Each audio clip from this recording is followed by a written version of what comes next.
Okay, this is the two-step inequality story problems worksheet, and there's 7 problems on this worksheet, and each of them are going to involve inequalities, two-step inequalities at least, that we can solve in order to prepare us for the test.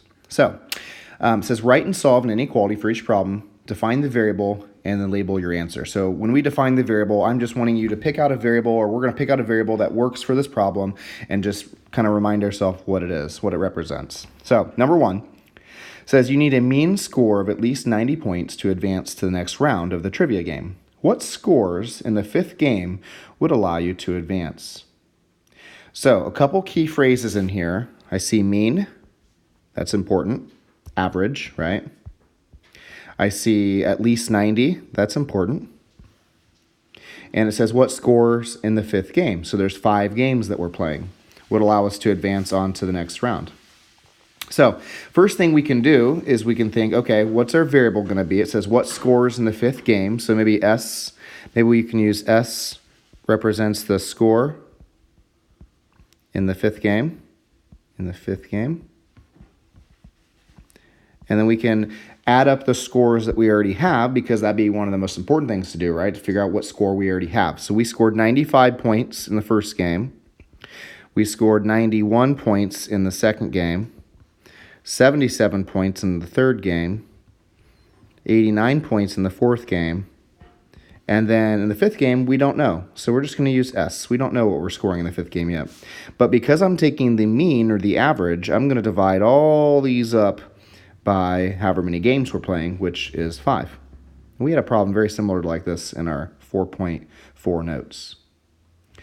And it says we want our score to be at least 90. If we want it to be at least 90, we'd be okay with 90, but we'd also like it to be higher than 90. So I'm going to use a greater than or equal to sign. And then we're going to start simplifying this, make this look a lot nicer. We can start by simplifying our like terms, by combining our like terms and finding out what score we already have. So when we do that, and remember we can use our calculator to help us with that, we find out that we have a score of 352 points already, plus whatever we score in that 5th round. And we're still going to divide that by 5, and we need that to be at least 90. So now we just have a big fat fraction, and to get rid of our fraction, we're going to multiply both sides by 5. Like we normally do to get rid of big fat fractions. So those 5s will cancel out to give us 352 plus S is greater than or equal to, and then 90 times 5, you can use your calculator, or just think 9 times 5 is 45 and add a 0 to that. We're going to need 450 points to get into the that round. That would be an average of 90, right, if we score 450 points or more. So we will subtract the 352 points that we already have. And when we use our calculator for that, and that's why I'm not doing the side work, I can use my calculator, we find out that S has to be greater than or equal to 98, and then we're going to label, it's not scores, maybe we should use points, I guess, but that's what our score needs to be. Our score needs to be greater than or equal to 98 points in that 5th round, which I think is attainable. I mean, obviously we scored 95 points in the 1st game, and we've scored 91 in the 2nd game, so we can score in the 90s. That's what we're going to need in order to move on to the next round. The next problem says, find the number of $20 bills you can withdraw from the account without going below the minimum balance.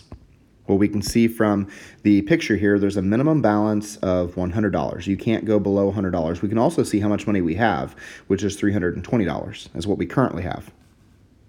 So we're going to find out how many $20 bills we could withdraw. Now, withdraw means to take out. So think to yourself, what's it mean to take out money? Well, it's going to go down, right? We're going to subtract. So it says find the number of $20 bills. Maybe we can let B equal the number of $20 bills. Okay. So we'll start with the amount we have. We currently have $320. But we're going to take out a bunch of 20s. And for every bill that comes out, it's a $20 bill, so 20 times the number of bills that come out, right? Because each bill is a $20 bill. So if we take out 4 bills, that'd be $80, for example. And now, we need that minimum balance. It says you cannot go below the minimum balance. So it can be at the minimum balance. It can be equal to 100. It just can't be lower than 100. So it has to be greater than or equal to 100. And that's just a two-step inequality. We can go ahead and solve by getting rid of this 320 by subtracting 320 from both sides. We can use our calculator for that.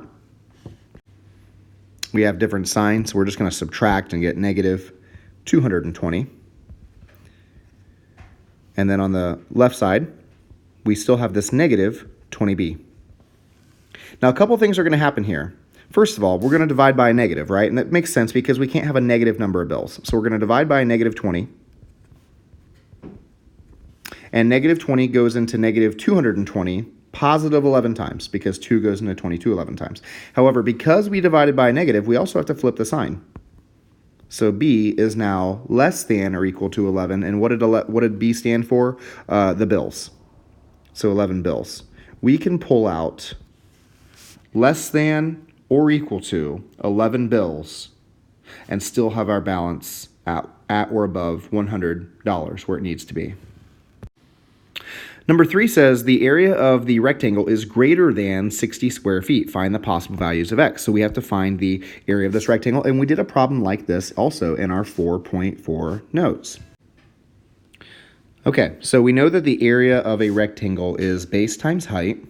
So our base in this problem would be 12, and our height is going to be 2x minus 3. And we're just going to multiply those numbers together. I'm going to use parentheses to show that we're multiplying those two expressions together. It says it needs to be greater than 60, so I'm going to use a greater than sign and 60, and we're ready to go.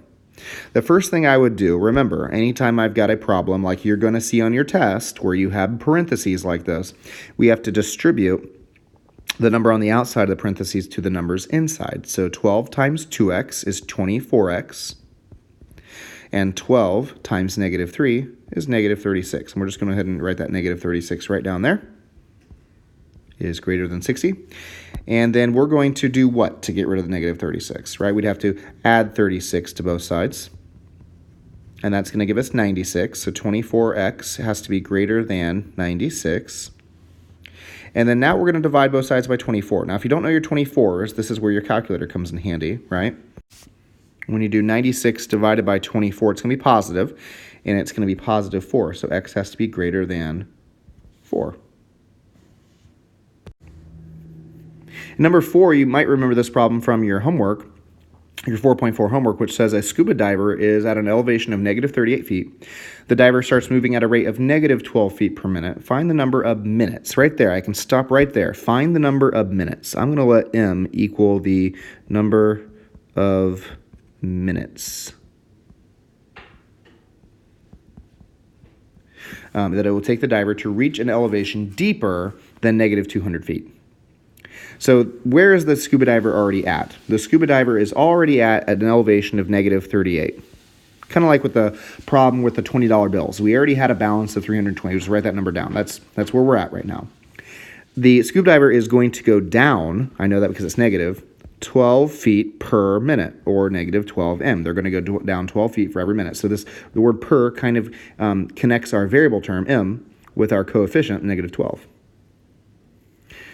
Find the number of minutes it will take the diver to reach an elevation deeper than negative 200. So if this is the surface of the water, we want to go deeper than negative 200. So if we want to go deeper than negative 200, that'd be like negative 201, negative 202, all these negative numbers down here.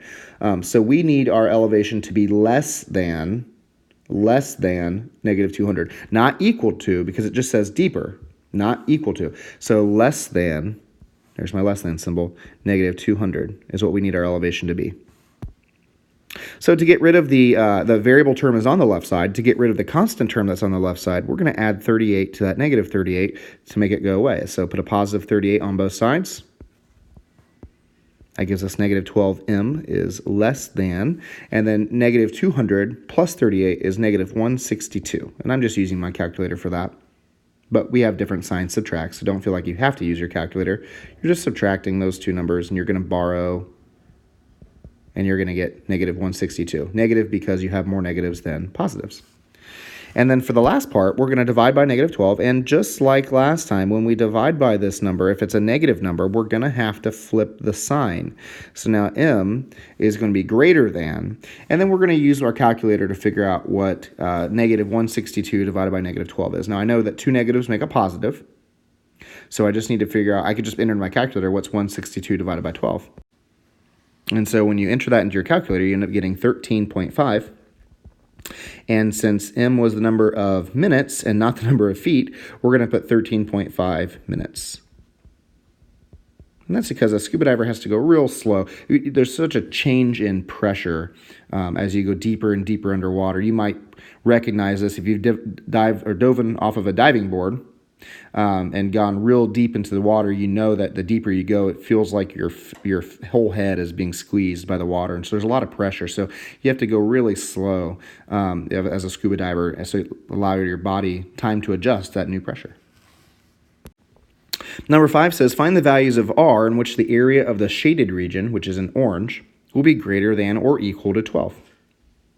So this seems kind of confusing, but what I have here is I have a rectangle that I'm highlighting here in red, and it looks like there's a triangle that's being taken out of it, right? There's a triangle that's being taken out of it. So I'm going to find the area of the shaded region by finding the area of that rectangle and then subtracting out the area of that triangle. Now the area of the rectangle would be base times height, or 3 times r, 3r. And then I'm going to subtract out the area of that triangle. Well, remember the formula for a triangle is 1/2 base times height. So 1/2, the base is still r, and the height is, well, it's still 3. So I've got 3r minus 1/2 of 3 would be 1 1/2, or 1.5 if I want to write it as a decimal, r. And I need that to be, what's it say, greater than or equal to 12. So greater than or equal to 12. So I have two like terms, and you're going to see this on your test tomorrow. Two like terms that I can combine. One's positive, one's negative, so I'm going to do different signs, subtract, and when I subtract them, I'll get 1.5r is greater than or equal to 12. Using my calculator, I'll divide by 1.5. Now, dividing by a positive number isn't going to flip my sign, so I don't need to worry about flipping my sign. R is going to be greater than or equal to, and then when I divide, I get 8. So R has to be greater than or equal to 8 in order for the area of the shaded region to be greater than or equal to 12, like the problem says. So that is my answer. No label because it's just doesn't have any labels here next to the shape. There's no labels for us to use. Number 6 says you have a gift card worth $90. You want to buy several movies that cost $12 each. Find the number of movies you can buy and still have at least $30 on the gift card. So at least 30. That's important. I need to have at least 30. I'm starting with 90. The movies cost $12 each. Find the number of movies, right? So finding the number of movies, that's going to be my variable term, movies. So let's maybe use M. Oops. M is the number of movies I can buy. Number of movies. So that's wanting to know how many movies can I buy and still have at least 30 on the gift card. So I'm starting with 90 on the gift card. Every time I buy a movie, it's going to bring my balance down. So I'm going to subtract $12 for each movie. And I want to have at least $30. Well, at least $30 means greater than or equal to, because I want the balance of my card, and this represents my balance right here. I want that balance to be at 30 or even above 30. So greater than equal to. Okay, so our variables on the left side, we're going to get rid of the constant that's on the left side by subtracting 90 from each side. Different signs subtract. Keep the sign of the larger number, then you'll be exact. So that goes away, gives us negative 12m is less than or greater than or equal to negative 60. And then we're going to divide by negative 12. And just like before, every time you divide by negative, the sign does have to flip. So we're going to get m is less than or equal to, and then negative 60 divided by negative 12, if you know your 12s, you know this goes in 5 times, and it's going to be a positive 5 because there's no such thing as negative movies. Also, two negatives make a positive. So I can buy less than or equal to 5 movies and still have at least $30 on my gift card. And then the last one here, I like this one. It says an elephant needs to drink at least 40 gallons of water each day. That's a lot of water, 40 gallons. It's hard for me to drink 1 gallon of water. Usually I don't even get to that much, half a gallon. A drinking tank contains 4 gallons of water. The elephant has already consumed 24 gallons of water. Find out how many more tanks of water the elephant would need to drink. Find out how many more tanks. So let's let T equal the number of tanks that this elephant still needs to drink. Okay, so it says it needs to drink at least 40 gallons. That's important information. I know that each tank contains 4 gallons. The elephant has already consumed 24 gallons of water. Okay, so let's start there. The elephant already has 24 gallons of water that it's drank. It's going to drink more, right? It needs to get to 40. So we're going to add more. So it's going to drink more, and for every tank that it drinks, it's drinking 4 gallons. So 4 gallons per tank, 4T. 24 gallons plus 4 gallons for every tank. That's what that expression means. And so this represents how much water the elephant is going to drink today. 24 gallons is what it's already drinking, plus 4 more gallons for every tank. All right? It needs to drink at least 40. So the number of gallons that it drinks, or 24 plus 4T, has to be at least or greater than or equal to 40. So that's the inequality we're going to use. We're going to subtract the 24 gallons the elephant has already drank. So if we subtract 24 from 40, we get 16, which means it needs to drink 16 more gallons, right? So it's already drank 24. It needs to get to at least 40, so it needs to drink at least 16 more gallons. Every tank holds 4 gallons. So if you divide by 4, you find out that actually the elephant only needs to drink at least greater than or equal to 4 more tanks in order to meet its goal of 40 gallons of water.